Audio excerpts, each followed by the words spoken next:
दारुल-इफ्ता वल क़ज़ा ज़िला बाराबंकी के प्रोग्राम मसाइल शरइया में आज का सवाल है। साइल लिखते हैं कि मेरा ऑपरेशन हुआ है और मैं हॉस्पिटल में हूँ और गुस्ल फ़र्ज़ हो गया है। डॉक्टर ने हिलने से मना किया है, हम गुस्ल नहीं कर सकते हैं और पानी नुकसानदेह है, तो क्या ऐसी सूरत में हम क्या करें, तयम्मुम कर सकते हैं या नहीं कर सकते हैं? बिस्मिल्लाहिर्रहमानिर्रहीम, अल-जवाब बिल्लाहि तौफ़ीक़। देखें, आप माज़ूर शरई हैं, आपके साथ एक उज़्र लाहिक़ है, आप माज़ूर शरई हैं।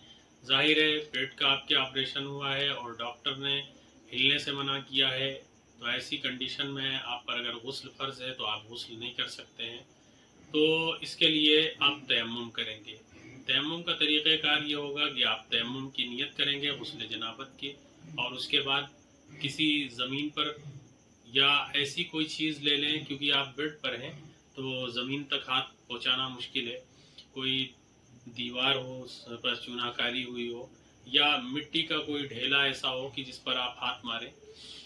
इसी तरीके से आप मिट्टी को पाउडर बना करके एक मोटे कपड़े में जो है बंधवा दें और उस पर हाथ मारें तो अंदर से वो गर्द आ जाएगी। तो उसको जो है चेहरे पर इस तरीके से फेर लेना है और फिर दोबारा हाथ दोनों मारना है, अपनी कोहनियों तक हाथ को फेर लेना है। तो ये आपके गुस्ल की कायम मकाम हो जाएगा तयम्मुम, और फिर इससे आप नमाज़ें पढ़ सकते हैं। और नमाज़ें भी जो आप पढ़ेंगे वो इशारे से पढ़ेंगे फ़क़त। वल्लाहु ताला आलम बिस्सवाब।